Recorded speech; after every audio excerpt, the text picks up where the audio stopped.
환영합니다. 제가 환영의 뜻으로 오늘도 꽃을 준비했습니다. 다음. 다음이요. 예. 이제 그 다음이요. 이게 리모컨이 안 되기 때문에. 이제 지난 시간에 이 연대 측정 이야기를 했는데 오늘은 이제 연력학 법칙에 대해서 이제 말씀드리겠습니다. 다음. 히브리서 11장 3절 말씀인데요. 함께 한번 읽으시겠습니다. 시작. 믿음으로 모든 세계가 하나님의 말씀으로 지어진 줄을 우리가 아나니 보이는 것은 나타난 것으로 말미암아 된 것이 아니니라. 좀 알 듯 모를 듯한 말씀입니다. 보이는 것은 나타난 것으로 말미암아 된 것이 아니니라라는 좀 이해하기 어려운 말씀인데요. 다음이요. 다음. 오늘은 이제 그 우주의 법칙과 성경, 이제 과학의 법칙과 성경에 대해서 말씀드릴 텐데 특별히 연력학 법칙에 대해서 말씀드리려고 합니다.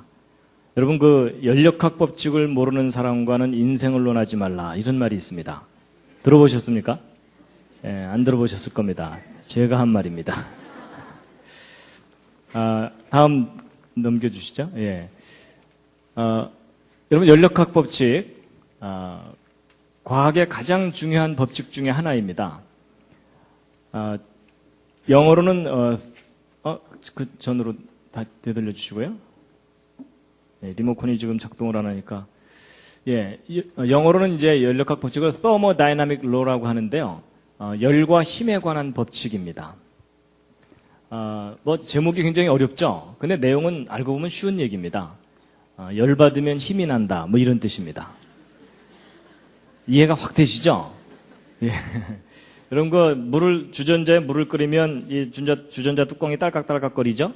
이게 뭐냐면 이제 열을 받으니까 증기의 그 힘으로 이제 뚜껑을 밀어 올리기 때문에 이제 그렇게 되는 겁니다. 그래서 바로 그 열과 힘과의 관계를 연구하다가 여기 무슨 법칙이 있구나라고 이제 알게 된 건데 발견되기를 연력학이라는 학문 분야에서 먼저 발견돼서 그렇지 이제 물리 분야에서 거의 전 우주적으로 적용되는 법칙입니다. 그리고 철저하게 경험적인 법칙입니다. 그걸 가져가시면 철저하게 경험적인 법칙인데요. 다음 한번 넘겨주시죠. 제가 이제 지난번에 전반기 때 봄에 말씀드릴 때 과학에 대해서 얘기하면서 법칙과 이론의 차이를 설명드린 적이 있었습니다. 둘 중에 어느 쪽이 확실한 거라 그랬죠? 법칙입니다. 법칙은 증명이 된 것을 법칙이라고 하기 때문에 법칙은 확실한 것이고 이론은 다시 관찰할 수 없고 또는 다시 관찰할 수 있다 하더라도 예외들이 자꾸 생기기 때문에 이제 이론이라고 합니다. 그래서 과학자들이 법칙을 발견하고 난 다음에도 그 법칙에 반대되는 증거들이 생길 때 그 법칙을 버립니다. 그런데 이제 이 연력학 법칙은 발견된 이후로 지금까지 반대되는 증거가 없는 과학의 가장 근본적인 법칙입니다. 한번 눌러주시고요. 그래서 이 법칙과 이론을 제가 설명드리면서 마치 올림픽에서 금메달과 은메달의 차이처럼 과학의 법칙은 금메달이고 이론은 은메달이다 이런 말씀을 드렸듯이 하여튼 법칙은 우리가 지금 현재까지는 믿어야 되는 이제 그런 것입니다. 다음이요. 그래서 이제 이 연력학 법칙에 대해서 먼저 좀 소개를 해드릴 텐데요. 이 연력학 법칙은 무엇에 관한 법칙이냐 하면 에너지에 관한 법칙입니다. 에너지라는 단어가 좀 생소하신 분들은 쉽게 얘기하면 밥에 관한 법칙이다 이렇게 생각하셔도 됩니다. 우리가 밥을 먹는 이유가 활동하기 위한 에너지를 얻기 위한 것이거든요. 그래서 이제 에너지에 관한 법칙인데 이 연력학 법칙은 여러 개가 발견이 됐는데 1법칙, 2법칙, 3법칙 이렇게 발견됐는데 이렇게 발견하다 보니까 1법칙보다도 더 기본적인 법칙이 나중에 발견돼 갖고 할 수 없이 그것을 0법칙 이렇게 해놨습니다. 다음. 그래서 이제 0법칙부터 3법칙까지 이렇게 쭉 있는데 그 중에 오늘 1법칙과 2법칙을 이제 주로 설명을 드릴 겁니다. 다음이요. 여러분 밥을 먹을 때 양이 중요합니까? 질이 중요합니까? 어느 쪽을 더 중요하게 생각하십니까? 둘 다 중요합니다. 그렇죠? 예. 아무리 좋은 음식도 뭐 이만큼 알약 하나 주고서 하루 버티라 그러면 신경질 나죠. 그렇죠? 그래서 이제 밥에도 양과 질이 있는 것처럼 이 에너지도 양과 질이라는 두 가지 측면이 있습니다. 그래서 첫 번째 법칙은 양에 관한 법칙입니다. 근데 그 양이 어떻게 된다는 거냐? 보존된다는 법칙입니다. 양이 보존된다. 그럼 이제 두 번째 법칙은 질에 관한 법칙이거든요. 근데 이제 그건 좀 이따 말씀드리기로 하고, 이제 이 에너지의 양이 보존된다는 법칙인데, 눌러주시죠. 여러분 그 예전에 물리 배우실 때 그 위치 에너지라는 거 배운 기억이 나십니까? 예, 물이 높은 곳에 있으면 위치 에너지가 있는데 그 물을 흘려내려 보내면 물레방아가 돌게 되죠. 돌면서 운동 에너지로 변합니다. 다음이요. 그리고 이제 저 운동 에너지, 물레방아 도는 걸 이용해서 이제 발전기를 돌리면 전기가 얻어지거든요. 다음 눌러주시죠. 예, 전기 에너지를 얻어지고 저 전기를 이용해서 전기를 켜게 되면 다음 빛과 열이라는 것을 이제 얻을 수가 있습니다. 그래서 높이 있던 물이 빛이나 열로 변하는 거예요. 그래서 이제 이 에너지가 형태가 자꾸 이렇게 변하는데 이제 과학자들이 매 순간순간 저 에너지를 다 합쳐봤더니 항상 똑같더라는 겁니다. 다음 장면이요. 그래서 이 시간이 지남에 따라 더 눌러주시죠. 처음에는 위치 에너지만 있다가 그 위치 에너지가 운동 에너지로 변하고 또 그 다음이요. 눌러주시죠. 예. 그 운동 에너지의 일부가 전기 에너지로 변하고 또 그 다음에 이제 그것이 빛 에너지, 에너지 이렇게 다양하게 변하는데 매 순간순간 전체 합은 똑같다는 겁니다. 그래서 형태만 변할 뿐이지 전체 양은 똑같고 변하지 않는다. 이것이 이제 연력학 제1법칙. 에너지의 총량은 보존된다. 이런 법칙입니다. 뭐 이해하기는 쉬우실지 모르지만 저게 사실인지를 알아내려면 굉장히 어렵습니다. 정확하게 측정을 해야 되니까. 근데 이제 할 일 없는 과학자들이 다 측정을 합니다. 그래서 해봤더니 똑같더라는 겁니다. 그래서 이제 이게 에너지 보존의 법칙의 첫 번째 법칙인데, 이런 거 보존의 법칙, 이러니까 예전에 배운 것 중에 뭐 떠오르는 거 있지 않으십니까? 질량 보존의 법칙. 기억나시죠? 예, 다음이요. 여러분, 질량 보존의 법칙. 여러분, 질량 보존의 법칙은 뭐죠, 내용이? 어떤 반응이 일어나기 전하고 일어난 후하고 질량이 똑같다죠? 그렇죠? 그래서 이제 질량 보존의 법칙인데, 근데 여러분 혹시 질량 보존의 법칙이 깨졌다는 거 아십니까? 옆에 있는 분한테 한번 물어보시죠. 깨졌대요?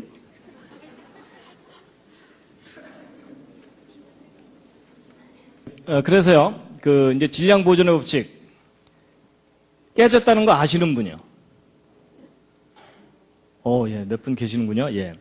여러분 그 법칙이 깨진다는 말은 예외가 있다는 말이거든요. 근데 질량 보존의 법칙이 적용되지 않는 실제 예가 발견됐습니다. 이제 그게 뭐냐면 핵융합이라고 하는 여러분 핵폭탄 아시죠? 요즘 이제 한국이 그것 때문에 지금 떠들썩한데 핵을 분열시키면서 폭발을 일으키는 경우가 있고 핵을 합치면서 이 폭발을 일으키는 경우가 있거든요. 근데 이제 핵융합을 하다 보니까 질량이 사라지는 현상이 관찰된 거예요. 근데 질량이 이제 사라지는데 완전히 사라지는 건 아닙니다.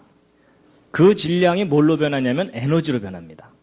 그래가지고 이제 그걸 나타내는 공식이 그 유명한 아인슈타인의 공식인데, 아인슈타인 아시죠? 그랬더니 어떤 분이 우유회사 사장 뭐 이러시더라고요.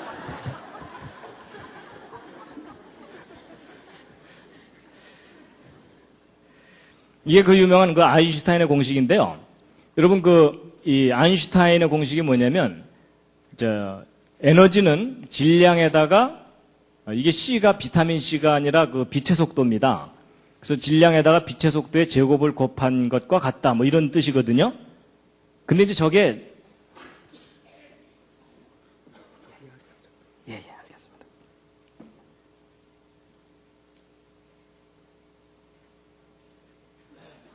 예. 근데 이제 요게 이제 무슨 뜻이냐면 질량이 사라지면 거기에다가 빛의 속도의 제곱을 곱한 만큼의 에너지가 생기는 건데, 여러분 이 빛의 속도는 1초에 지구를 7바퀴 반 돌 정도 큰 값입니다. 그러니까 약간의 질량만 사라져도 엄청난 에너지가 나온다, 그 뜻입니다. 그래서 여러분, 예를 들어 이 리모컨만큼의 질량이 사라지잖아요? 그러면 이 일대에 대폭발이 일어날 정도의 엄청난 에너지가 나옵니다. 그래서 제 몸이 하나 사라지면요, 제 몸 전체가 완전히 에너지로 변해버리면 이 분당 일대가 그냥 폭발돼서 날아갈 정도의 큰 에너지가 나옵니다. 그래서 여러분, 아무리 화가 나도 너 꺼져버려 이러시면 안 됩니다. 진짜 그 사람이 꺼져버려서 에너지로 확 변해버리면 너도 죽고 나도 죽고 다 죽는 겁니다. 그래가지고 바로 이런 그 약간의 질량만 없어져도 엄청난 에너지가 나오는 걸 이용해서 핵 융합을 이용해서 이제 그 수소폭탄이라는 걸 만드는데, 이론은 되지만 실제적으로 그걸 컨트롤하는 게 어렵기 때문에 그 수소폭탄은 아직 실용화가 제대로 되고 있지 않은 그런 상황입니다. 근데 이제 보세요. 이것이 우리에게 굉장히 중요한 걸 알려줍니다. 특히 창조에 관해서 중요한 걸 알려주는데, 여러분, 지금 현재 우리가 보고 있는 이 모든 것들은 물질이거든요. 그렇죠? 근데 성경에 의하면 우리가 눈으로 보는 이 모든 물질들이 물질이 아닌 것으로부터 창조됐다 그러잖아요. 그렇죠? 근데 사람들은 그걸 잘 이해를 못하는 게 왜 그러냐면, 여러분, 이것도 제가 이렇게 손으로 만지고 있는 이것도 상당히 딱딱합니다. 그렇죠?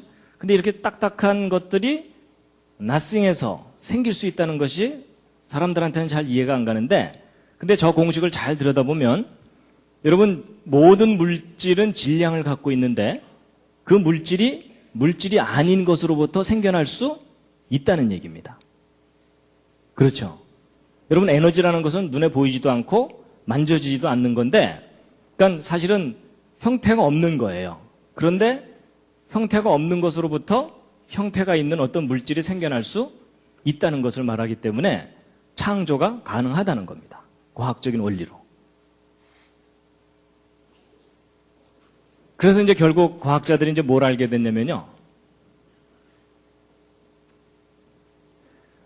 이 질량이라는 것도 하나의 그 에너지구나라는 걸 알게 돼가지고 결국 질량 보존의 법칙보다도 더 넓은 의미로 에너지 보존의 법칙이라는 것을 이야기하게 된 겁니다. 그래서 예전에 여러분들이 알고 계시던 질량 보존의 법칙을 포함하는 더 큰 개념이 에너지 보존의 법칙입니다. 그래서 이제 제1법칙에 대해서 이제 말씀을 드렸고요. 자, 그 다음에, 이제 한 가지 말씀드릴 게 이제 뭐가 있냐면, 에너지에서 이제 어떤 물질이 생기는 것까지는 말씀드렸지만, 사실 성경에 나오는 그 태초에 하나님이 천지를 창조하시니라는 그 창조는 nothing에서 something이 만들어지는 창조입니다. 근데 여러분, 우리가 보는 이 모든 물질들이 nothing에서부터 생길 수 있다는 것이 이제 사람들한테 잘 이해가 안 가고, 야, 이건 과학적으로 말이 안 된다, 이렇게 생각을 하는데, 근데 여러분, 이 물질 세계의 본질을 알고 나면 nothing에서 something이 생길 수 있다는 걸 이해를 하실 수가 있습니다. 자, 이제 무슨 얘기냐면요. 여러분, 제가 보이십니까? 제 마음 말고 제 몸이 보이세요? 여러분들이 지금 저를 본다고 생각하시지만 여러분들이 저의 실체를 보고 있지 못하십니다. 이게 무슨 궤변이냐? 궤변이 아니고요. 제가 과학적인 사실을 말씀드리는 건데요. 여러분, 우리가 이렇게 단단한 이런 돌이나 이런 쇳덩어리들이 nothing에서부터 생길 수 없다고 생각하는데, 물질 세계의 기본 구조를 알고 나면 이해를 할 수가 있습니다. 여러분, 모든 물질은 원자로 되어 있다는 거 아시죠? 그렇죠? 근데 이제 이 원자의 구조가 어떤지를 과학자들이 알고 나서 깜짝 놀랐습니다. 이 우주가 사실은 텅 빈 거라는 걸 알게 된 거예요. 무슨 말이냐면요. 여러분, 이 원자는 그 중심에 핵이라는 게 있고 그 주변을 전자가 돈다는 거 기본적으로 아시죠?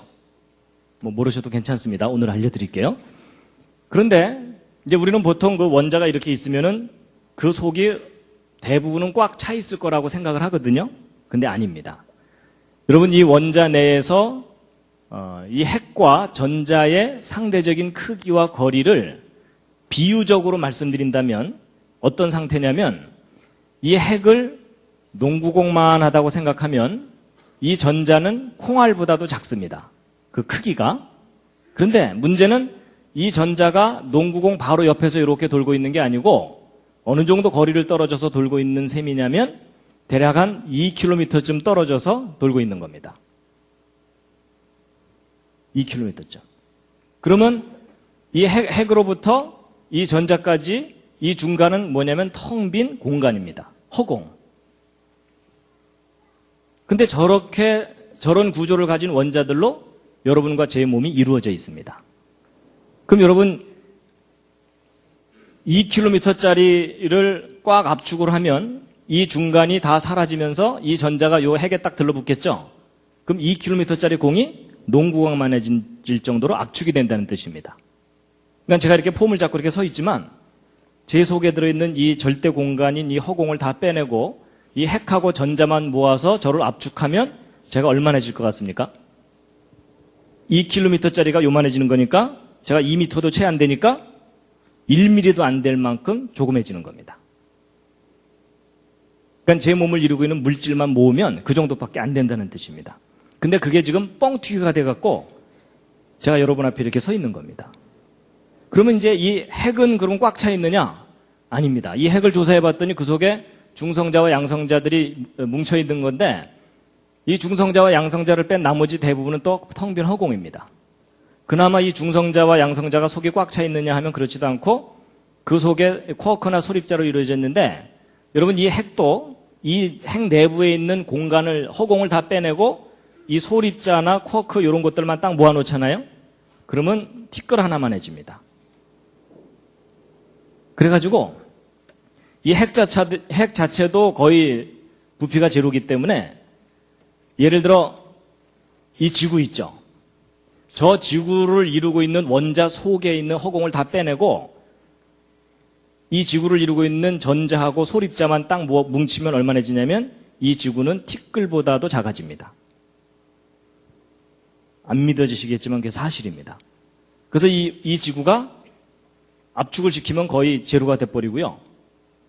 그것뿐만 아니라 우리가 살고 있는 이 우주 있죠. 이 우주에 있는 별들을 다 모아가지고 압축을 하잖아요. 탁구공보다도 작아집니다.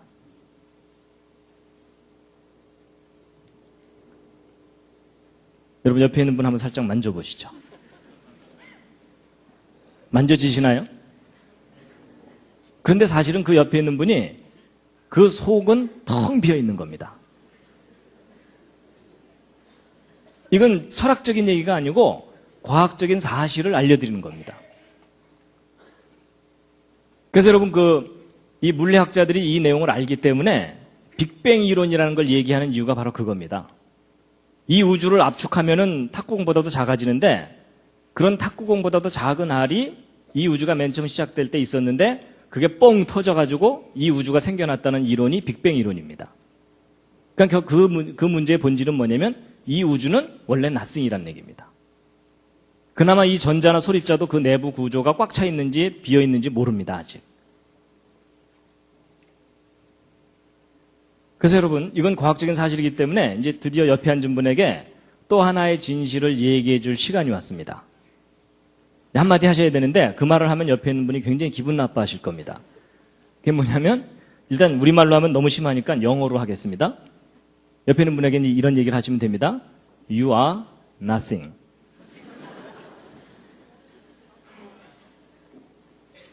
실제로요. 이걸 우리말로 하면 어떻게 됩니까? 당신은 아무것도 아니야. 이 얘기입니다. 그래서 여러분 우리가 사실은 이렇게 폼 잡고 이렇게 있지만요. 이 뻥튀기 돼가지고 이렇게 부풀려져 있는 거지 우리의 몸을 이루고 있는 물질적인 실체는 거의 티끌 하나입니다. 근데 이걸 뻥튀기처럼 딱 부풀려 놓으신 분이 계시는데 그분이 바로 창조자 하나님이십니다. 그래서 우리가 썸씽인 것처럼 이렇게 살지만 우리의 본질 자체가 nothing입니다. nothing인데 썸씽처럼 펼쳐져 있는 겁니다. 그래서 이 우주도 제로고요. 그래서 이제 이 사실을 이제 아시고 나면요. 이제 성경 말씀이 더 실감나게 이제 다가오게 되는데요. 자, 아까 그 히브리서 11장 3절 읽으셨던 것 다시 한번 읽으시겠습니다. 시작. 믿음으로 모든 세계가 하나님의 말씀으로 지어진 줄을 우리가 아나니 보이는 것은 나타난 것으로 말미암아 된 것이 아니니라. 여러분이 보이는 것, 이게 뭐냐, 우리 눈에 보이는 이 모든 것들이요, 이렇게 나타나 있는 것이 본질이 아니라는 겁니다. nothing이 something처럼 펼쳐져 있는 거라는 겁니다. 그래서 여러분 혹시 요 구절이 어디서 나오는 건지 아십니까? 불교 조금 아시는 분들은 아실 텐데 이게 반야심경에 나오는 구절이거든요. 색즉 시공, 공즉 시색인데 보이는 것은 곧 텅 빈 것이고 텅 빈 것이 곧 보이는 거다, 이런 뜻이거든요. 근데 바로 이제 이 성경 말씀하고 같은 맥락의 이야기입니다. 그렇다고 여러분 불경 믿으라는 얘기가 아닙니다. 불경 속에도 뭔가 이 우주의 본질에 대해서 이해를 하고 써놓은 구절이 있기는 있다, 그 얘기를 하는 거고요. 어쨌든 이 우주가 원래 텅 빈 겁니다. 그래서 이제 성경 말씀을 같이 보실 텐데요. 욥기서 10장 9절 함께 한번 읽으시겠습니다. 시작. 기억하옵소서. 주께서 내 몸 지으시기를 흙을 뭉치듯 하셨거늘 다시 나를 티끌로 돌려보내려 하시나이까. 우리가 원래 nothing이라는 뜻입니다. 그리고 같은 맥락의 말씀인데 시편 90편 3절이요. 함께 읽으시겠습니다. 시작. 주께서 사람을 티끌로 돌아가게 하시고 말씀하시기를 너희 인생들은 돌아가라 하셨사오니. 자, 야고보서 4장 14절도 함께 읽겠습니다. 시작. 내일 일을 너희가 알지 못하는도다. 너희 생명이 무엇이뇨? 너희는 잠깐 보이다가 없어지는 안개니라. 여러분, 이곳에 화려한 옷을 입고 왔다 갔다 하던 그 옛날 사람들이 지금은 사라졌습니다. 물론 시간 간격이 있기 때문에 이제 다 죽었으니까 사라지기도 했지만 원래 이때 여기서 살고 있던 사람들이 실체가 nothing입니다.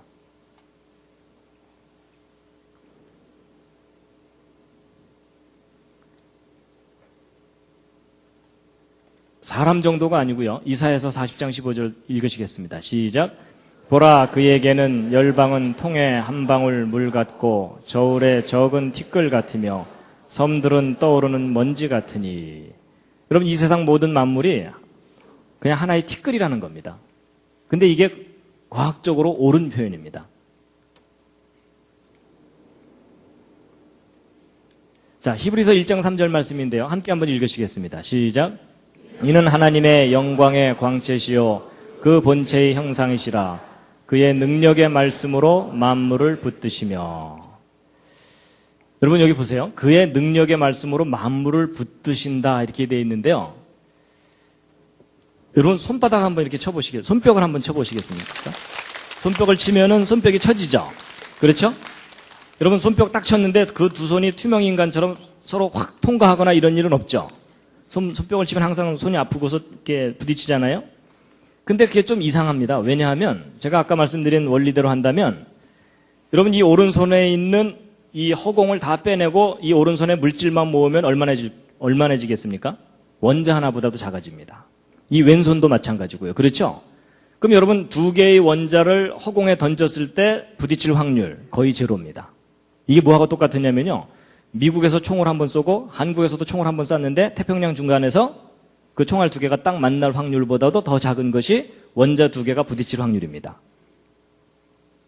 그럼 사실 우리가 이게 손뼉을 딱 칠 때 이게 부딪히기보다는 서로 통과를 해버려야 됩니다. 근데 우리는 항상 손뼉을 치면 손이 부딪히죠. 그 이유가 뭐냐면 그게 물질과 물질이 부딪히는 게 아닙니다.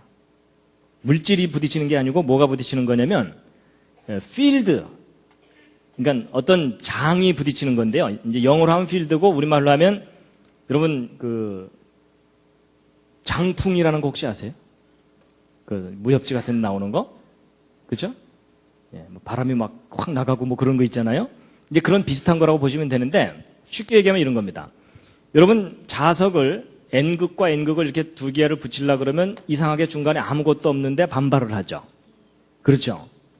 이제 그런 걸 영어로 뭐라 그러면 필드라 그러거든요. 근데 보세요. 이제 그 모든 물질들이 이렇게 어떤 건 단단하고 어떤 건 이렇게 연하고 그런 이유가 뭐냐면 이 모든 물질들이 원자로 이루어졌는데 이 원자의 중심에는 핵이 있고 거기에 양성자가 있어가지고 여긴 플러스고 여긴 마이너스입니다. 근데 되게 이 플러스하고 마이너스는 서로 잡아당기는 거 아시죠? 근데 전자는 이제 하도 열심히 돌아다니니까 딱 들러붙질 않고 일정한 간격을 유지하면서 돌고 있거든요. 근데 이제 원자 두 개가 서로 멀리 있으면요.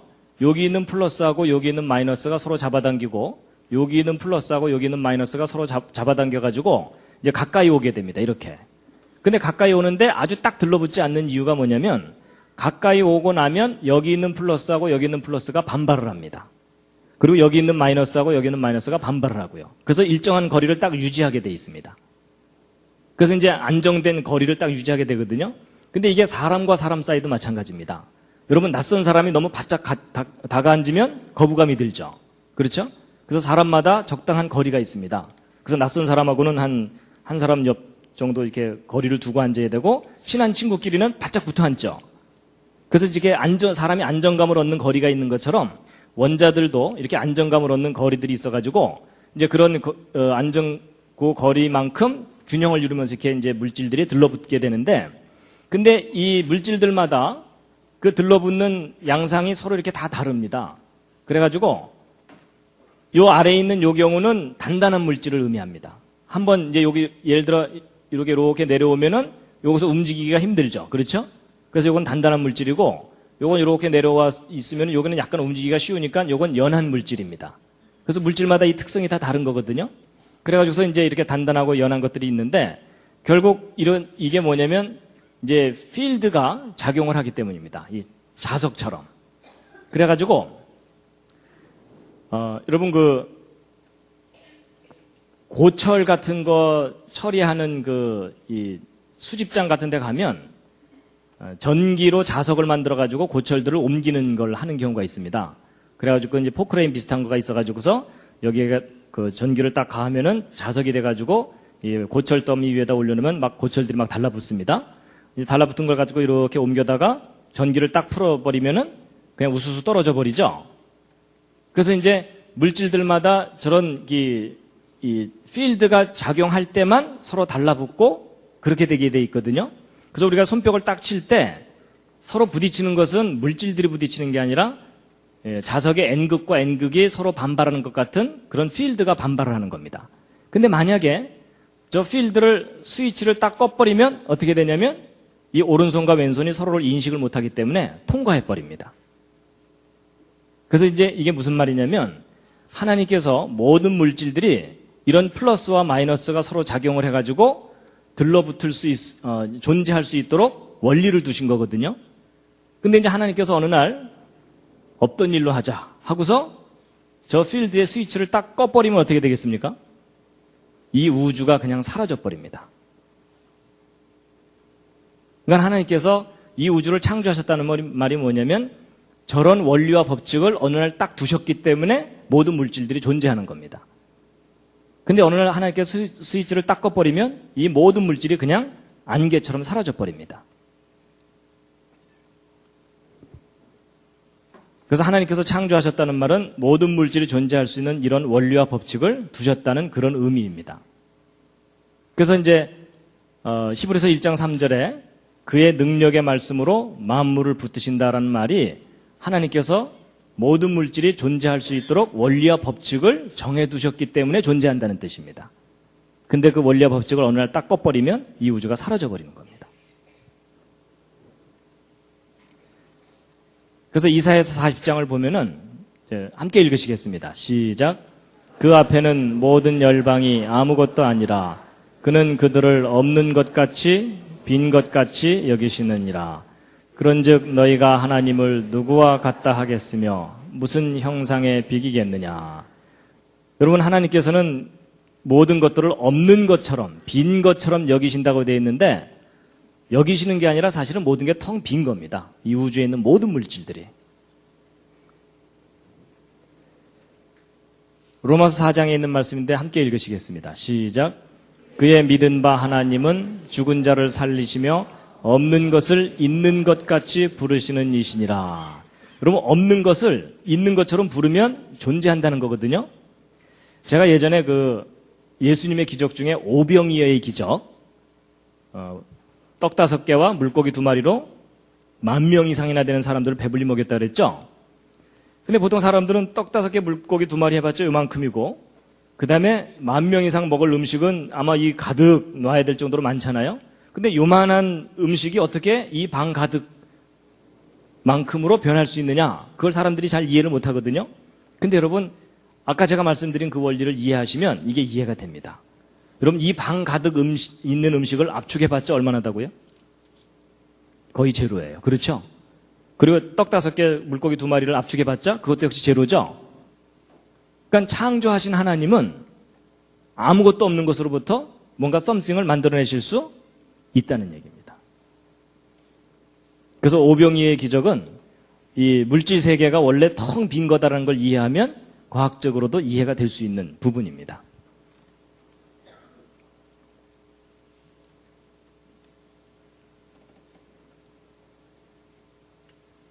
이사야서 40장 26절에 있는 말씀인데요. 함께 읽으시겠습니다. 시작.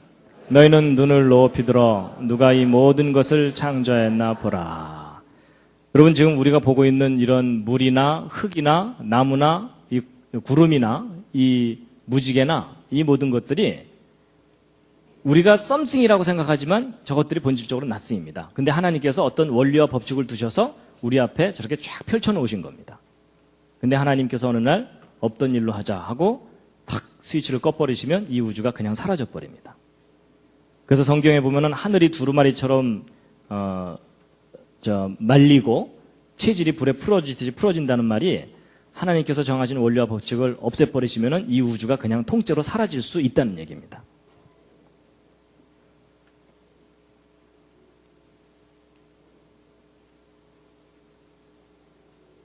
제가 이 기능이 예.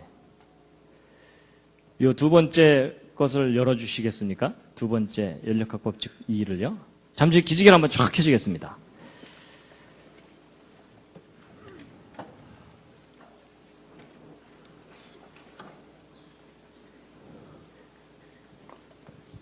자, 이 리모컨이 고장이 나는 바람에 스텝이 엉켜가지고 지금까지는 좀 별로 재미없으셨죠? 네, 잠시.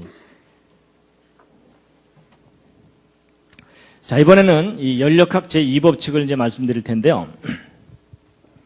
로마서 7장 24절 25절 말씀인데 함께 읽으시겠습니다. 시작. 오호라 나는 곤고한 사람이로다. 이 사망의 몸에서 누가 나를 건져내랴. 우리 주 예수 그리스도로 말미암아 하나님께 감사하리로다. 그런즉 내 자신이 마음으로는 하나님의 법을 육신으로는 죄의 법을 섬기노라. 이제 연력학 제2법칙을 말씀드릴 텐데요. 이제 1법칙보다 더 중요한 것이 이제 2법칙입니다.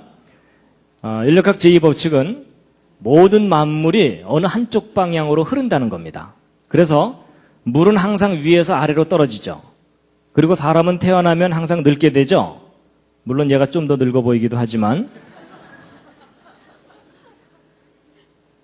그래서 여러분, 내청춘 돌리도라는 말이 무슨 말이냐면 그게 이제 돌아갈 수가 없기 때문에 그냥 한탄을 하는 건데, 여러분, 모든 만물이 한쪽 방향으로 갑니다. 그래서 이제 이 우주에는 어떤 방향성이 있다라는 것을 나타내는 것이 연력학 제2법칙입니다. 그래서 그것을 보통 이제 시간의 화살이라고 합니다. 이제 화살은 한번 활에서 떨어져 나가면은 한쪽 방향으로만 가잖아요. 그렇죠? 이제 그런 겁니다. 연력학 제2법칙은 아까 첫 번째 법칙은 양에 관한 법칙인데 두 번째 법칙은 품질에 관한 법칙입니다. 근데 이 품질이 점점 나빠진다는 법칙입니다. 그래서요, 여러분 잔잔한 물에다가 돌멩이를 던지면 이 파동이 일잖아요. 이렇게. 그러다가 시간 지나면 이 파동이 점점 줄어들게 되죠. 그래서 결국은 다시 잔잔해지는 거잖아요. 그래서 높낮이가 처음에 있다가 그게 점점 이렇게 줄어들게 되는 것을 나타내는 것이 이제 연력학 제2법칙인데, 높낮이가 클 때는 물레방아를 아주 힘차게 돌릴 수가 있습니다. 근데 높낮이가 낮아지면은 물레방아를 힘차게 못 돌리죠. 그래서 뭔가 처음에는 의욕적으로 시작했다가 그 의욕이 점점 사라져가는 그런 걸 나타내는 법칙이 연력학 제2법칙입니다. 그래서 커피도요, 뜨거운 거 갖다 놓고서 한참 시간 지나다 보면 식어버리죠. 이런 미지근한 거 갖다 놨는데 한참 일하다 보니까 옆에서 펄펄 끓더라. 이런 일은 절대 안 일어납니다.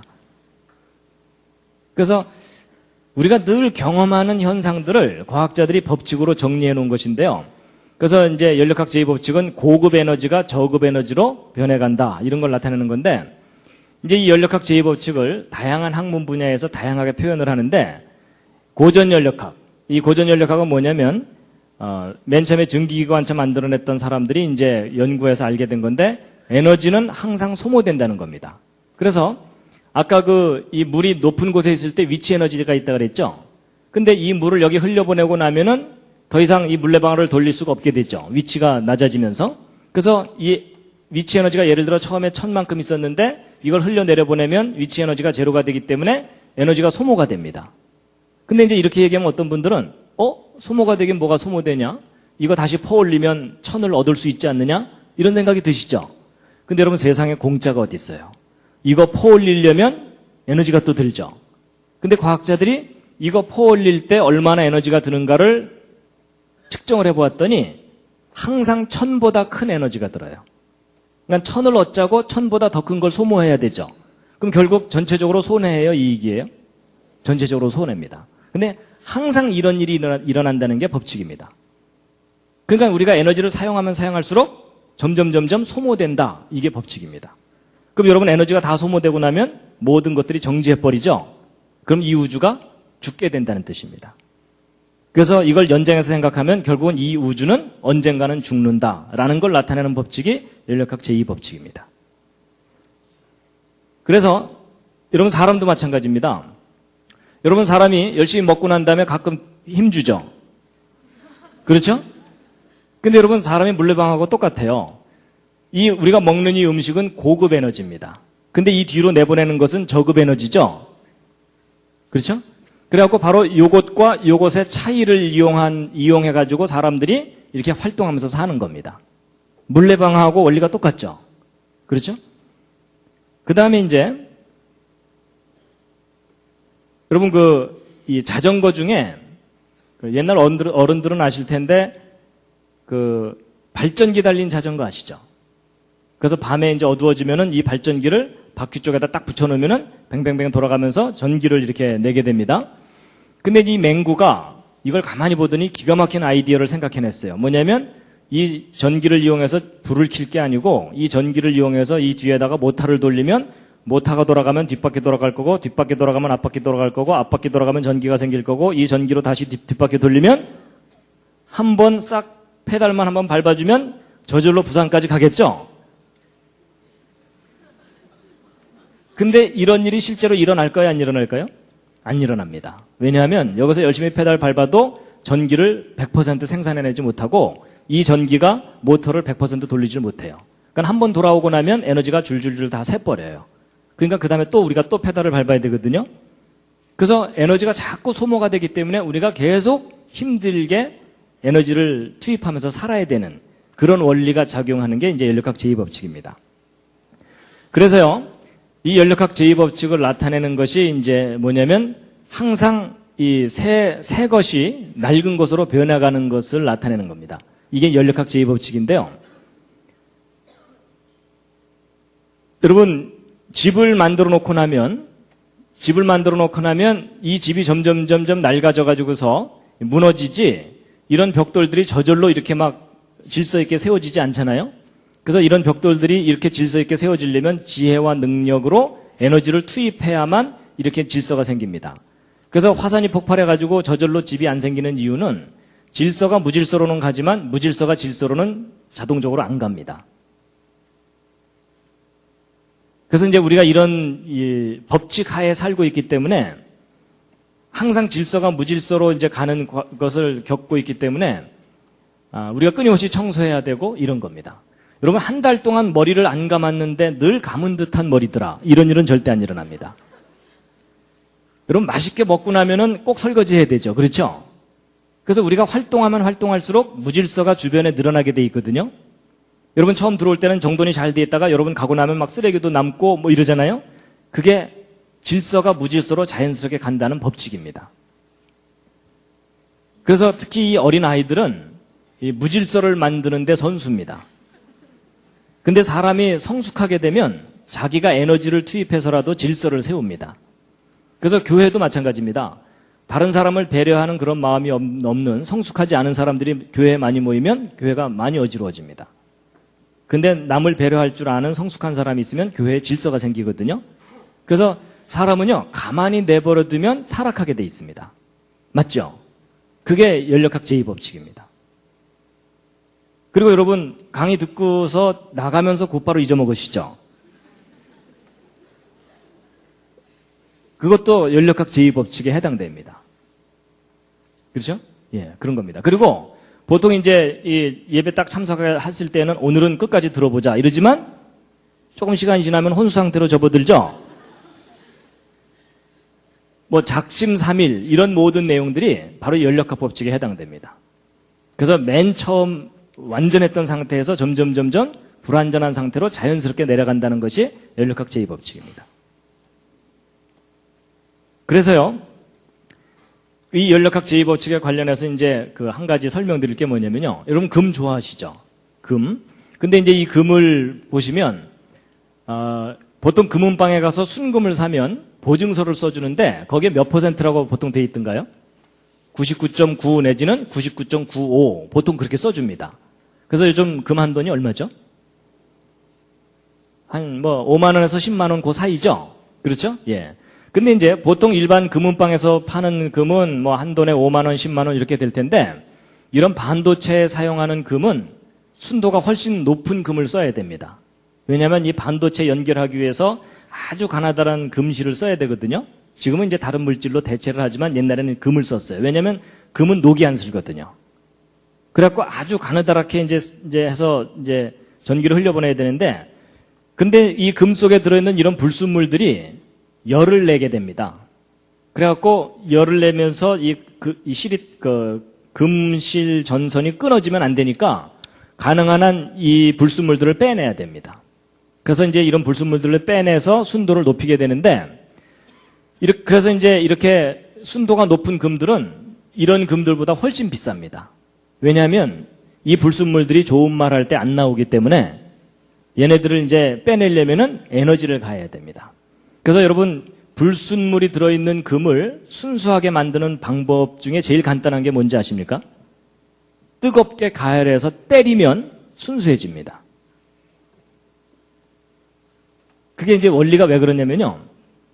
뜨겁게 가열을 하면 금은 녹이 안 슬거든요. 근데 불순물들은 녹이 슬어요. 근데 그 불순물들이 되게 녹이 슬면 딱딱해집니다. 딱딱해지면 막 때리게 되면은 딱딱한 게 비스켓처럼 떨어져 나갑니다. 그래서 뜨겁게 가열해서 때리면 금이 아닌 것들은 떨어져 나가게 돼 있어요. 그러면서 점점 순수해집니다. 근데 여러분 이게 뭐하고 비슷하지 않습니까? 아이들 키울 때 아이들이 집안에만 있다가 바깥에 내보내면은 자꾸 친구들한테 뭐 나쁜 말 배워줘 뭐 하여튼 나쁜 짓 많이 배우잖아요. 그렇죠? 그럴 땐 어떻게 해야 됩니까? 때려야 됩니다. 때리면 어떻게 되나요? 순수해집니다. 이해가 되시죠? 근데 여러분 그 원리가 물질 세계에서도 똑같아요. 그래서 하나님이 창조하신 물질 세계의 원리와 우리 마음의 세계의 원리가 비슷합니다. 그래서 여러분 성경을 보면은 아이를 매질을 참아 못하는 자는 자식을 사랑하지 않는 거다라는 말이 나오거든요. 그 말이 진리입니다. 구타라는 얘기가 아닙니다. 뭔가 아이에게 잘못된 생각이 들어갈 때는요. 때려서라도 그것을 쫓아내줘야 된다는 겁니다. 그런데 이제 보세요.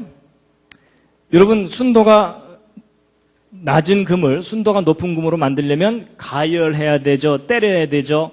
그게 다 에너지고 그게 다 돈이잖아요. 그렇죠? 그러니까 순도를 높이려면은 항상 비싸집니다. 이 금이. 근데 이제 보통 이 구자가 뒤에 더 많이 붙을수록 더 순수해지는 거거든요. 근데 보통 이 구자를 한두 개 붙일 때마다 값은 몇십 %씩 뛰어요. 금값이. 그럼 여러분 생각해 보세요. 100%짜리 금을 만들려면 이 구자가 무한대로 생겨야 되죠. 그렇죠? 그렇다면 결국 주먹만한 금덩어리 하나를 100% 순수하게 만들 수 있을까요? 없을까요? 이게 불가능합니다. 우주에 있는 에너지를 다 쏟아부어도 금덩어리 하나를 100% 순수하게 만들지 못한다는 게 과학의 원리거든요. 쉽게 얘기하면 이 우주는 스스로 순수해질 수 없다는 의미입니다. 그래가지고 여러분 이 금에 불순물이 들어갈수록 질서가 무너지게 돼 있거든요. 그래가지고 우리는요 보통 이제 무슨 생각을 하냐면 이제 불순물이 들어간다는 얘기는 순수하지 못하다는 뜻이기 때문에 쉽게 얘기하면 이걸 타락 곡선이라고 생각하시면 불순물이 조금만 들어가도 금방 타락합니다. 그래서 이제 상당히 사람들이 점점 타락하게 되게 돼 있는데 보통 사람들이 조금 타락한 상태에서 정신 차리면 좀 착하게 살 수가 있습니다. 그런데 순수해지려고 노력하면 노력할수록 완전하게 100% 순수해진다는 게 불가능하다는 것을 깨닫게 됩니다. 그래서 보통 이제 교회 생활하다 보면 이런 일이 있어요.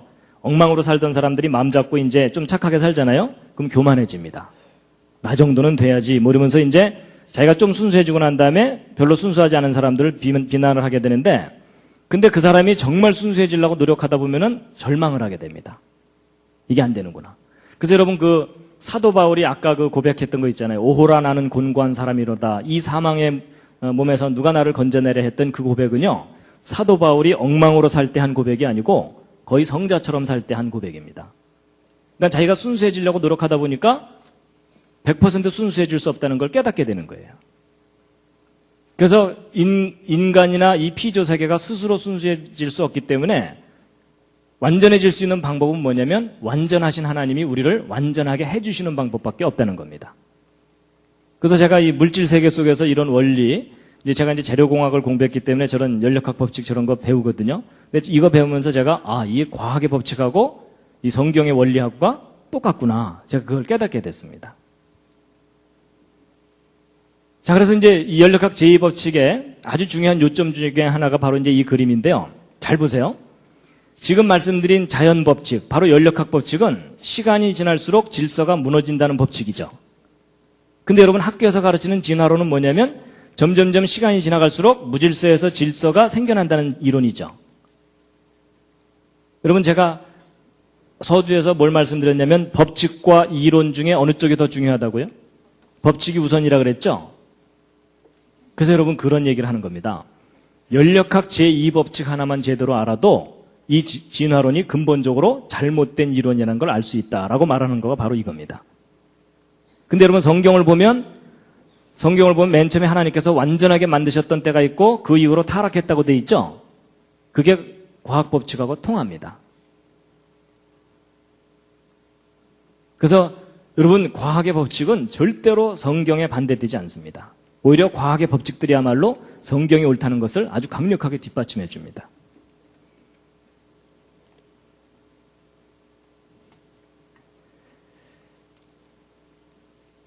그래서 이제 히브리서 1장을 보시면요. 함께 읽으시겠습니다. 시작. 또 주여 태초에 주께서 땅에 기초를 두셨으며 하늘도 주의 손으로 지으신 바라. 그것들은 멸망할 것이나 오직 주는 영존할 것이요.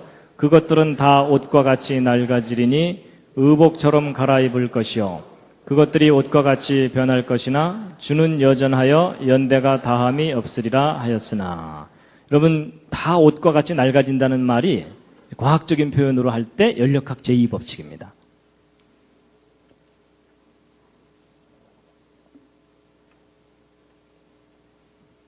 자, 그 다음에 이제 마지막으로 이제 한 가지 더 말씀드릴 텐데요. 이제 세 번째 것을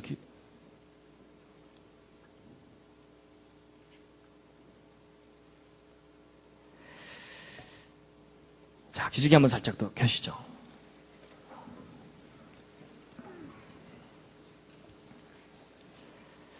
자, 이제 마지막으로 이제 정말 중요한 부분이 이제 남았습니다. 뭐냐면, 연력학 제2법칙을 다양한 학문 분야에서 다양하게 발견해서 표현을 하는데, 이제 그 중에 정말 중요한 부분이 바로 이 정보 연력학 분야입니다. 이 정보를 다루는 사람들이, 인포메이션을 다루는 사람들이 어떤 법칙을 발견했어요. 그게 뭐냐면, 정보는 전달될수록 변질된다는 겁니다. 자, 이게 무슨 말이냐면, 여러분 생각하는 사람을 조각한 조각가가 누굽니까? 로댕이요. 그렇죠? 예, 로댕. 그래가지고 이 모범생이 로댕이라고 딱 썼어요. 근데 그 옆에 있는 친구가 그걸 쓱 보더니 뭐라고 썼다고요? 오댕 이런 거예요. 근데 이제 그 뒤에 있는 놈이 쓱 보더니 뭐라고 썼다고요? 덴뿌라. 그 옆에서 뭐라고 썼다고요? 어묵. 그 뒤가 맛살. 그 뒤가 게맛살. 뭐 이렇게 된 겁니다.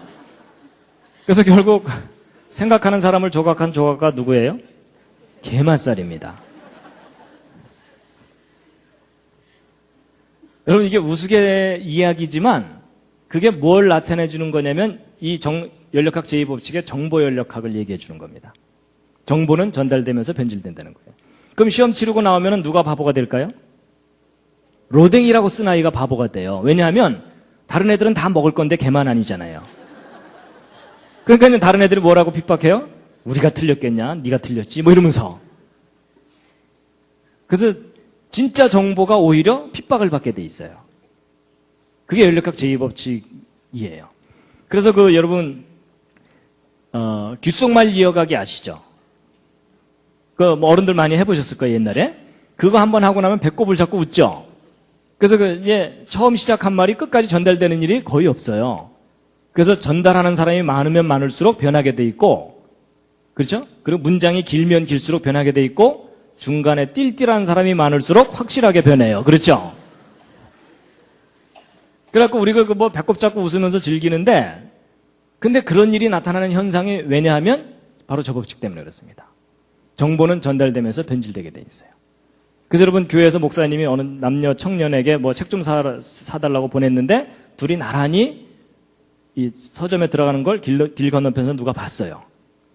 근데 그냥 나란히 들어가더라만 하면 되는데 그 소문이 어떻게 번져요? 손을 잡았대더라 안 잡았대더라 이러면서 이제 말이 막 변하더니 어떻게 돼요? 예? 결혼한대더라 안 한대더라 이러다가 어떻게 돼요? 그놈이 나쁜 놈이 됐더라 이러면서 끝납니다.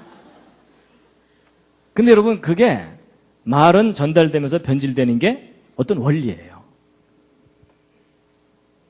그래가지고 여러분 이런 정보가 변질이 되면 정보가 혼란스러워지게 돼 있습니다.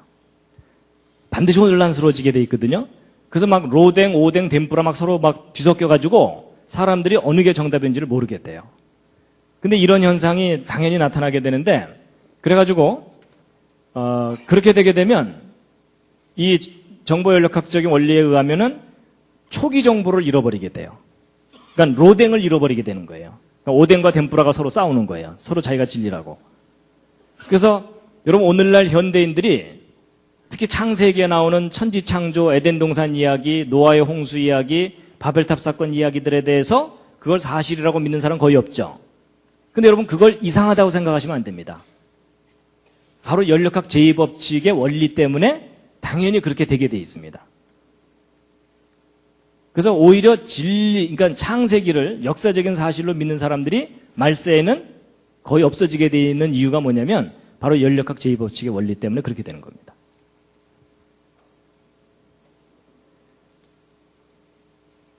그 다음에 이제 이 연력학 제2법칙이 작동을 하게 되면 개념의 혼란이 증가하는데요. 예를 들어 사랑이요.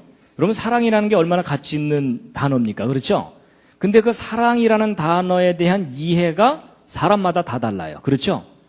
그러는 바람에 사랑한다니까 이러면서 서로 싸운다고요. 그렇죠? 그리고 여러분 죄가 뭐죠? 죄가 뭡니까? 제가 지난번 한자 얘기할 때 알려드렸는데요. 하나님의 말씀에서 벗어나는 게 죄입니다. 근데 오늘날 현대인 중에 죄가 하나님의 말씀에서 벗어나는 게 죄라고 알고 있는 사람은 거의 없어요. 그렇죠? 그래서 이 정확한 개념이 변질되게 되어 있습니다. 그리고 예전에는 행복의 기준이 뭐냐 그랬을 때 옛날 우리 어른들 중에 돈이 기준이라고 생각한 사람 그리 많지는 않았습니다. 그렇죠? 근데 요즘은 그냥 돈이 행복의 기준이 돼버렸고요. 그 다음에 이제 진리가 밥 먹여주냐 이러면서 진리에 대해서 관심이 없어졌거든요. 그래서 결국 초기 정보도 잃어버리고 개념이 혼란해지면은 가치관의 붕괴가 일어납니다. 그래서 오늘날 현대인들이 가치관의 붕괴가 일어난 이유가 바로 이런 원리가 작동하기 때문에 그렇습니다. 그리고 여러분 종교만큼 또 혼란스러워진 게 없습니다. 그렇죠? 정말 중요한 게 종교인데 인간을 구원하는 것이 종교인데 종교가 혼란스러워져 가지고 여러분 자칭 메시아가 이 세상에 얼마나 많아요. 그렇죠? 내가 재림 예수다 이러잖아요. 그럼 이제 그 옆에 있는 사람이 난 널 보낸 적이 없다 뭐 이러면서 둘 다 묶어놔야 됩니다. 그렇죠? 그래서 여러분 이 시대에 진짜 종교를 찾는 일은 정말 어려운 일입니다. 그렇죠? 예. 그래서 이렇게 종교가 혼란스러워진 원인 중에 하나도 바로 그 연력학 제2법칙이 작동하기 때문에 그렇습니다.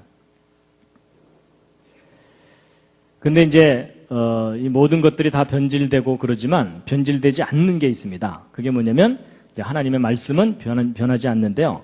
이사야서 40장에 있는 말씀인데 함께 한번 읽으시겠습니다. 시작. 풀은 마르고 꽃은 시드나 우리 하나님의 말씀은 영영이 서리라 하라. 자, 이제 마지막으로 이제 뭘 말씀드리고 마칠 거냐면요. 지금 방금 제가 말씀드린 이 연력학 제2법칙에 의하면 정보는 반드시 변질되게 돼 있다 그랬잖아요. 그럼 생각해 보세요. 여러분과 제가 가지고 있는 이 성경은 원본이 아닙니다. 맞죠? 원본이 아니고 이건 우리가 가진 성경은 번역본이에요. 그러니까 원본이 있을 거고 그 원본을 곧바로 번역한 게 아니라 여러분 지금 모세가 받았던 십계명이라든지 모세 오경의 그 원본들은 지금 없어요. 맞죠? 구약 성경의 원본이 하나도 남아있는 게 없습니다. 그래서 그 원본을 필사를 했어요. 옮겨 적었어요. 근데 여러분들도 옮겨 적어 보시면 알지만 옮겨 적을 때마다 글자 틀리죠. 그렇죠? 더군다나 이 책이 뭐 한두 장짜리 책이 아니라 이렇게 두꺼운 책을 옮겨 적는다면 반드시 틀리는 글자들이 생길 수밖에 없겠죠. 아까 그 연력학 제2법칙에 의해서. 맞죠? 그렇다면 이제 우리가 어떤 의심이 드는 거냐면 도대체 이 책이 원본과 똑같다고 누가 보장할 수 있느냐 하는 거예요. 그렇죠? 원본이 남아있으면 원본과 대조해보면 틀린 데를 알 수 있겠는데 그나마 원본도 없어요. 그래서 여러분 이 성경이 오랫동안 심각한 도전을 받았습니다. 어떻게 이것을 정확하게 믿을 수 있느냐는 거예요.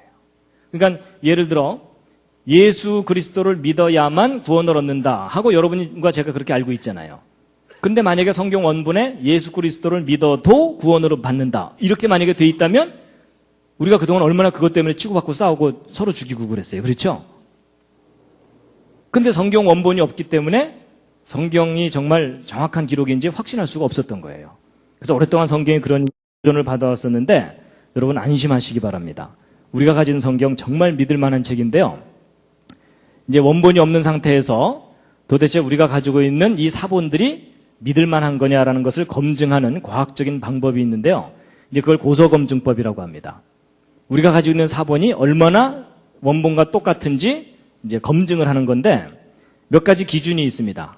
그게 뭐냐면 사본들 간의 오차가 적을수록 믿을만하고 사본들의 숫자가 많을수록 믿을만하고 원본과의 연대차가 적은 사본일수록 믿을만하다라는 어떤 객관적인 기준들을 가지고 이제 성경의 사본들을 이제 조사를 한 건데 사본 간의 오차가 적을수록 믿을만하다는 건 무슨 말이냐면 똑같은 내용에 대한 사본들이 여러 개가 있는데 그들 사이에 오차가 적을수록 이 사본들은 믿을만한 거죠.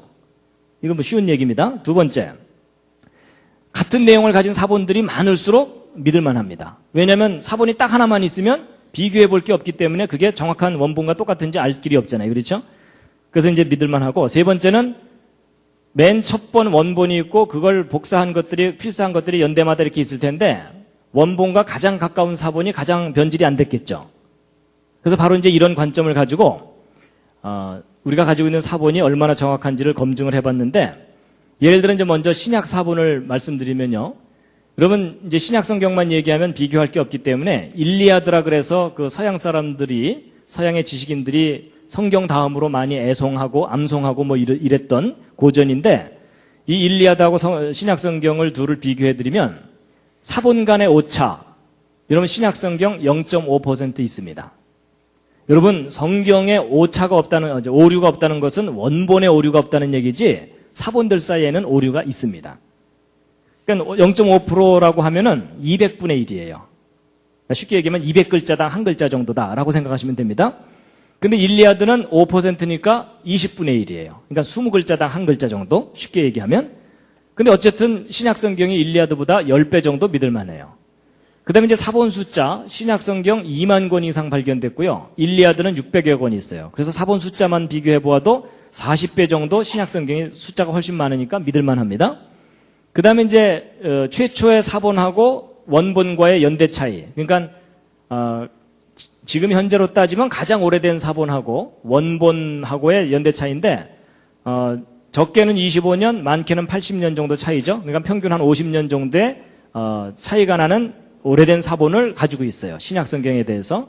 근데 일리아드는 원본이 BC 900년인데 최초 사본이 BC 400년이니까 500년 정도 차이죠. 그래가지고서 이 사본들 연대 차이가 신약성경이 10분의 1 정도로 적어요. 그래서 이제 이건 좀 단순 무식하긴 하지만 어쨌든 이것을 이제 계산을 해보면 신약성경이 일리아드보다 한 4,000배쯤 믿을만하다 할 정도로 사본이 잘 보존되어 있는 거예요. 정확하게. 근데 여러분 아무래도 0.5% 오차가 있다는 거가 좀 꺼림직하시죠? 근데 여러분 저거에 너무 신경 쓰지 마시기 바랍니다. 저 오차가 어떤 오차냐면 별로 중요하지 않은 오차입니다. 예를 들어 예수께서 가라사대 이렇게 해야 되는데 예수께서 가라사디 뭐 이렇게 썼다거나 이런 거예요. 그러니까 문맥을 잘못 이해할 정도의 오차가 있는 게 아니고 아주 단순한 오차들이 저 0.5% 오차의 대부분이에요. 그러니까 그런 것 그리고 또 신약성경 중에 24,000권은 예수께서 가라사대 이렇게 돼 있는데 한 600여 권만 예수께서 가라사디 이렇게 돼 있는 경우예요. 그러니까 오차를 얼마든지 교정할 수가 있는 그런 오차들이 대부분이기 때문에 이런 관점으로 볼 때 신약성경이 지금까지 어떤 고전보다도 가장 완벽하게 보존되어 있다라는 겁니다. 자, 근데 이제 문제는 신약성경의 문제가 아니라 이제 구약성경의 문제입니다. 여러분 신약성경의 근거가 되는 게 구약성경이죠. 그러면 구약성경이 많이 틀리면 신약성경이 아무리 완벽해도 그 틀린 것을 근거로 해서 신약성경을 쓴 거기 때문에 문제가 심각합니다.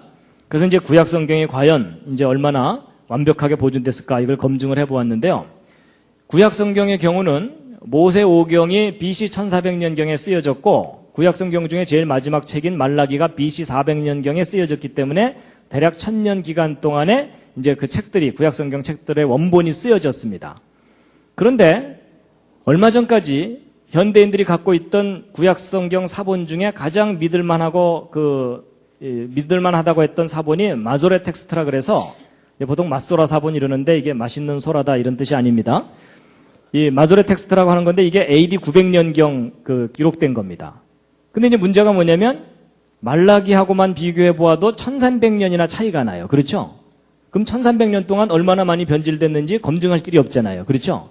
그래갖고 구약성경이 오랫동안 그 진리성에 대해서 의심을 받았었어요. 이게 변질되지 않은 게 맞느냐. 그랬는데 20세기 최대의 고고학적 발견이라고 할 만한 사건이 있는데 그게 뭐냐면 사해사본이 발견된 겁니다. 사해사본인데 여러분 이스라엘에 가면은 여기에 사해가 있습니다. 예루살렘 그 근처에 이 사해가 있는데 이 사해는 이제 소금기가 하도 많아서 사람이 이게 둥둥 뜬다 그러죠? 예. 근데 이 사해 근처에 동굴들이 많아요. 동굴들이 많은데 이 동굴 지역에서 발견된 사본입니다. 그래가지고 이제 맨 이 사해 사본이 처음 발견된 때가 언제냐면 1947년도인데 바로 요 동굴입니다. 이 사해 사본을 발견하게 된 그 배경이 이렇습니다. 목동 하나가 양을 잃어버렸어요. 그래갖고 양을 찾으러 돌아다니는데 그 근처에 동굴들이 많거든요. 일일이 들어가 볼 수가 없으니까 돌멩이 들고 동굴 안다가 돌멩이를 던져 넣은 거예요. 그러면 이제 아무것도 없으면 그냥 돌 떨어지는 소리만 날 거고 그 다음에 양이 있으면 매 하고 나올 거고 매 하고 소리를 낼 거고 그 다음에 사자가 있으면 어흥 하면 재빨리 도망가면 되잖아요. 그래갖고 이제 돌멩이를 들고 이 동굴 저 동굴 돌멩이를 던져놓고 이제 돌아다니고 있었는데 바로 요 동굴에다가 돌멩이를 집어넣었더니 그릇 깨지는 소리가 나는 거예요. 그래갖고 이상하다 싶어서 들어가서 봤더니 항아리가 있어요. 이 항아리를 열어봤더니 그 속에 뭐가 있어요. 그래갖고 그걸 이제 가지고 나왔어요. 근데 이 목동이 까막눈이라 이게 얼마나 중요한 건지 모르고 그냥 헐값에 어디다 팔았어요. 근데 그게 이제 돌아다니다가 어느 학자한테 발견이 된 거예요. 그래서 이 학자가 이걸 이렇게 열어서 봤더니 이게 너무나 귀한 이 사본이거든요. 그래갖고 수소문을 해서 이거 발견한 목동을 찾아가서 이거 어디서 났느냐 물어봤더니 이 동굴 지역에서 발견된 거예요. 그래갖고 그 일대를 이잡듯이 뒤져갖고 사본들을 이제 다 발견해냈는데 구약성경 에스더서 빼고 다 발견됐어요. 사본이. 근데 문제는 이 사해 사본이 언제적 사본이냐면 이제 그때 이제 발견된 유물들도 함께 있고요. 그래서 이런 유물과 그 밖의 기록들을 조사해 봤더니 이 사해사본은 예수님 당시쯤 기록된 거예요. 그러면 맞소라 사본하고 1000년 기간의 차이가 있죠. 그렇죠? 그럼 이제 학자들의 관심은 뭐냐면 이 사해사본과 맞소라 사본이 얼마나 서로 틀린가 이거 확인해 보는 거죠. 그래서 1000년이나 지났으니까 굉장히 많이 틀릴 거다 생각했는데 놀라지 마세요. 이사야서 같은 경우 한 글자도 안 틀려요. 그러니까 완벽하게 보존되어 있는 거예요. 그래서 이 사해사본 연구하는 사람들이 사해사본 연구하면서 깜짝 놀라는 게 뭐냐면 1000년이라는 세월을 두고 변하지 않았어요. 기록이. 그러니까 이 기간 동안 안 변했기 때문에 그 이전 기간에도 변할 리가 없겠죠. 그렇죠? 그러니까 이게 무슨 얘기냐면 예를 들어 이제 이런 창세기 같은 경우 있죠? 이 창세기가 모세가 기록할 때 그 기록이나 예수님이 성전에서 읽을 때의 기록이나 우리가 지금 보는 기록이나 똑같다는 뜻입니다. 이 말씀이 변하지 않았어요. 그 기록이. 그러니까 아까 그 연력학 법칙에 비교해 보면 연력학 법칙에 의하면 변질돼야 되잖아요. 그렇죠? 근데 이 성경 기록이 변질되질 않은 거예요. 그래서 이게 무슨 말이냐면 인간이 지금 현재 가지고 있는 기록 중에 가장 믿을 만한 완벽하게 보존된 기록이 성경 사본이라는 겁니다.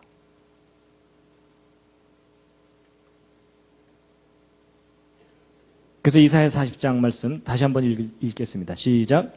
풀은 마르고 꽃은 시드나 우리 하나님의 말씀은 영영이 서리라 하라.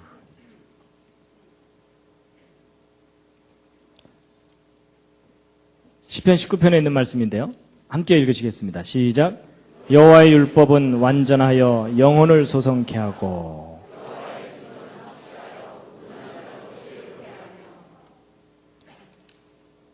하나님의 율법이 이 완전하다는 것은 이제 내용이 완전하다는 것인데 보존도 완전하게 됐습니다.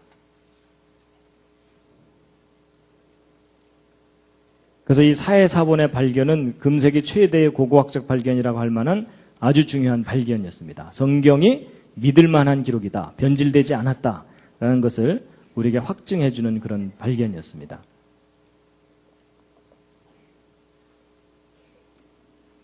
디모데후서 3장 15절에 있는 말씀인데요. 함께 읽으시겠습니다. 시작. 또 내가 어려서부터 성경을 알았나니 성경은 능히 너로 하여금 그리스도 예수 안에 있는 믿음으로 말미암아 구원에 이르는 지혜가 있게 하느니라. 뒤이어 읽겠습니다. 시작. 모든 성경은 하나님의 감동으로 된 것으로 교훈과 책망과 바르게 함과 의로 교육하기에 유익하니 이는 하나님의 사람으로 온전케 하며 모든 선한 일을 행하기에 온전케 하려 함이니라. 자, 그래서 이제 오늘 연력학 법칙을 말씀드렸는데요. 기억나십니까? 기억 안 나셔도 괜찮습니다. 연력학 법칙 때문에 기억이 안 나시는 거거든요. 여러분, 첫 번째 법칙이 보존의 법칙이라고 그랬죠? 이 우주는 하나님이 처음 창조하신 모습 그대로 보존되고 있습니다. 그 외형적인 것은. 근데 문제는 변질이 되고 있다는 겁니다. 두 번째 법칙이 변질입니다. 그래서 이 변질의 법칙에 대해서 크게 세 가지 얘기를 했는데요. 첫 번째가 이제 에너지가 점점 고갈되기 때문에 이 우주는 결국은 사망을 당하게 된다. 그 얘기고, 질서가 점점 무질서해지면서 이 우주가 무질서 쪽으로 가고 있다라는 것이고, 그 다음에 정보가 점점 변질되기 때문에 사람들이 진리를 잃어버리게 된다. 그 얘기입니다. 근데 여러분, 저런 법칙이 작용하고 있는 이 우주 가운데에서 여러분과 제가 성경이 진리라는 것을 깨닫고 그걸 믿고 살아간다는 건 거의 기적입니다. 그래서 제가 이 연력학 법칙을 이해하고 나서는 야, 내가 성경을 진리라고 믿고 산다는 게 이게 기적이구나 라는 것을 알게 됐고 그것에 대해서 감사하고 있습니다.